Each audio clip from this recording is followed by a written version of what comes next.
Bonjour, chers auditeurs de Radio B52. Ici votre collaborateur Wolverine. Écoutez, encore cette semaine, je sais que c'est mon deuxième podcast, puis c'est la deuxième fois que je vais vous parler de golf, mais bon, c'est pas tout ce que je connais, mais je trouvais important de le faire. Écoutez, dans la foulée des dénonciations là, dans notre merveilleux monde des artistes, là, puis du début de saison assez pénible de nos inglorieux et de sa merveille masquée, là, qui, décidément, là, je pense qu'il va avoir plus de succès à passer l'Halloween. Il y a quelque chose d'assez exceptionnel qui s'est passé, là. Puis presque inaperçu, là.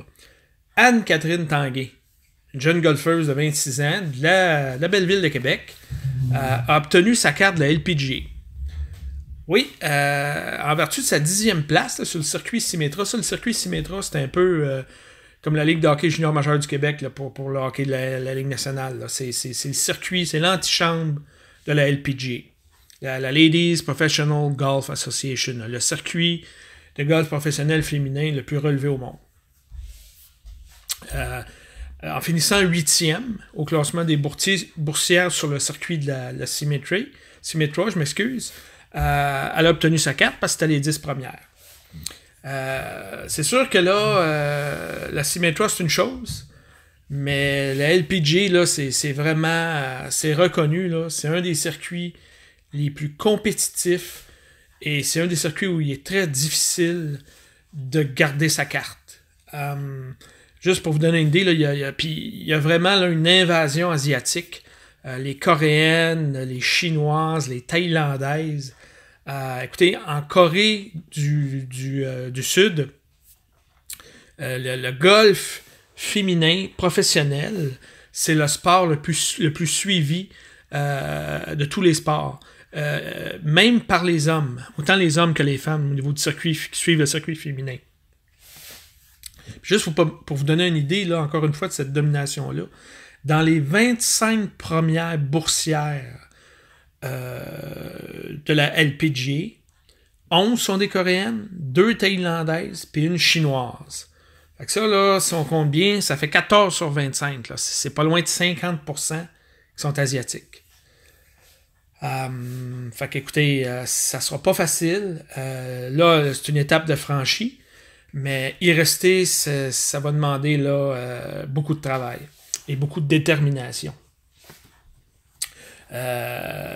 Bon, d'ailleurs, Patrick Roy, comme bien d'autres, l'a mentionné. Selon lui, elle a tout pour réussir, même que, et je lui lève mon chapeau, il a fait un souper bénéfice l'année dernière, puis ça a permis d'amasser là, 80 000 pour soutenir Anne-Catherine là, dans sa saison 2017. Puis bon, il était à même de constater parce que je sais qu'il jouait souvent avec elle là, dans le sud, et puis écoutez, elle frappait ses coups de départ plus loin que lui, qui lui-même n'est pas un manchot, là, même s'il est gaucher. Là, alors, il était à même de constater que la jeune fille avait énormément de talent. Puis ça, ben écoutez, là maintenant qu'elle fait partie du circuit le plus relevé au monde, je ne sais pas si le Québec King va venir l'aider, parce que on sait que le Québec King, oui, ils répondent présent quand c'est des athlètes olympiques, mais à part de ça, on les voit pas bien. Je sais pas, là, à ce temps que le golf est aux Olympiques, peut-être que ça va donner une chance à Anne-Catherine, peut-être qu'on va avoir dans une publicité de la cage en train de manger son hamburger avec son sandwich, je sais pas. Mais bon, on y souhaite là, que le Québec King va lui tendre la main pour lui donner un coup de pouce, là, parce que je pense que ça serait une belle vitrine pour le Québec King. Là. Surtout que la LPGA est un circuit qui est vraiment mondial. Il y a des tournois qui comptent sur le circuit de la LPGA en Australie, en Corée du Nord, en Chine, en Nouvelle-Zélande. Alors, c'est vraiment un circuit mondial, là, encore plus que le circuit de la PGA. Puis, nous, à Radio B52, on pense effectivement là, qu'elle a vraiment tout pour réussir, là, pour un commanditaire. Elle est articulée, elle est talentueuse, puis écoutez, elle est vraiment belle. Là. C'est sûr que ça nuit jamais, ça. Mais il faut comprendre là, que c'est un minimum de 100 000 là, juste pour survivre là, sur le circuit. Là. C'est les dépenses annuelles. Là. Ça, on parle là, vraiment pour survivre. Là. Mettons une saison de 18-20 tournois. Là. Fait que ça, 100 000, là, Quand tu gagnes 100 000 en bourse, ben, tu es autour de la 100e place. Ça, Sarah Maud Junot, qui, bon, malheureusement, a pris sa retraite là, récemment, une autre Québécoise qui était sur la LPGA, ben, elle n'a jamais été capable de faire ça. Là. Puis Maud Aimée Leblanc, elle, qui a un talent indéniable, mais qui, bon, a peut-être un petit problème d'attitude, elle l'a atteint seulement qu'une fois en 2016. Juste à titre de comparaison, là, le 100e sur la PGA, lui, il fait 1 125 000. Fait que, je ne sais pas, là, la commission d'équité salariale, il y a peut-être un petit dossier pour vous autres là. 100 000 versus 1 125 000, je ne sais pas, mais en tout cas, on repassera. Hein? Fait que, puis ce qui est important de souligner, on a bien dit que ça prenait 100 000 pour survivre à une saison. Puis on finissait 100e. Ben, il faut comprendre aussi que pour garder sa carte pour l'année d'après, il faut finir dans les 80 premières. Fait que c'est plus que 100 000 qu'il faut faire là, pour garder sa carte. Mais bon, on souhaite toute la chance à Anne-Catherine.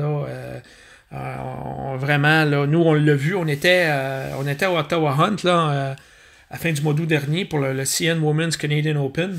Et puis, on a été à même de constater son éthique de travail. Là, il était quand même assez tard, là, en fin de journée, puis il était encore au champ de pratique en train de frapper des balles. Il y avait elle, puis je pense Morgan Pressel qui avait très mal joué. Là, il était 2-3, là, pas plus. Là. Puis elle frappait des balles, puis elle a vraiment un élan, un très bel élan.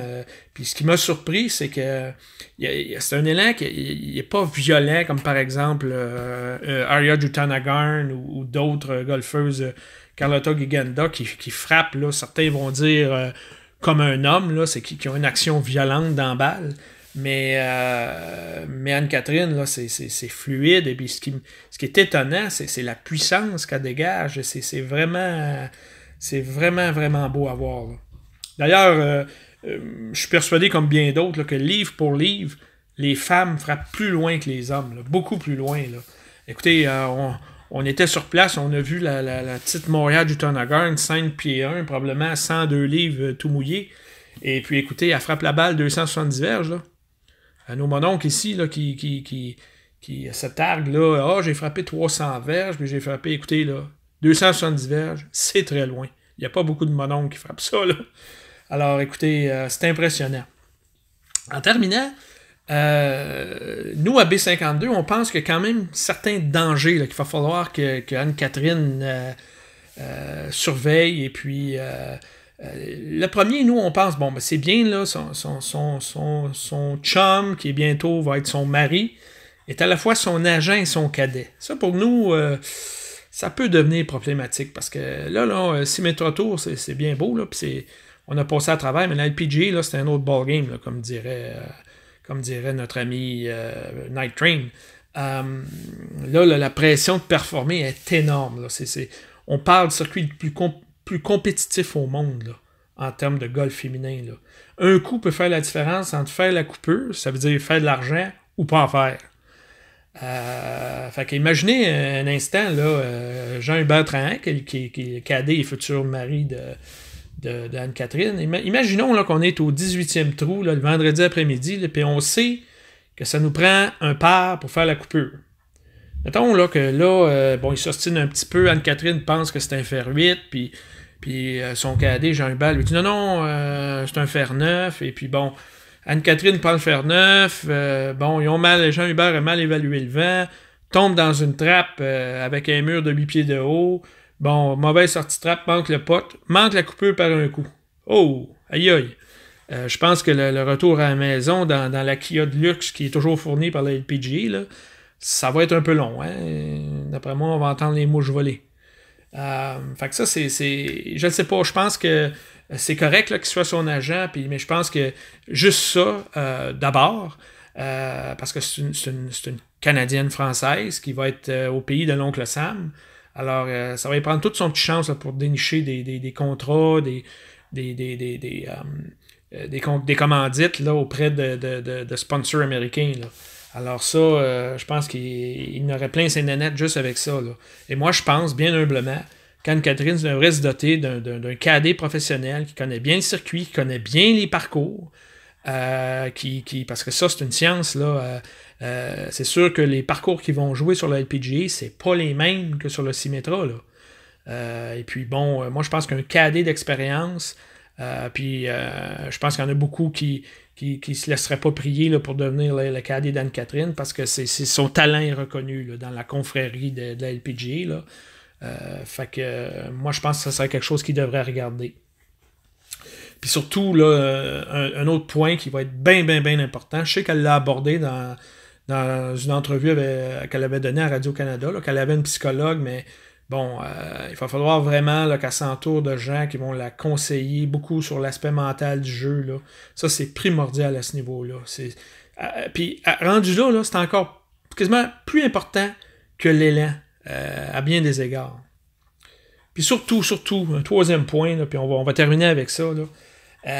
Il va falloir qu'elle résiste, là, parce que là, il y a toutes sortes d'entraîneurs, là, de pseudo-spécialistes qui vont rôder autour quand il y a des nouvelles joueuses qui arrivent. Là, il y a des entraîneurs qui prennent pas de chance. Ils se disent que c'est peut-être la future Brooke Anderson ou la future Lydia Ko, ou on essaie de l'amener dans notre écurie. Ben, il va falloir qu'elle résiste à ça. Elle a un coach, et je pense que c'est Fred Colgan, qui a été nommé quand même meilleur entraîneur au pays. Là, c'est quand même pas rien. Là.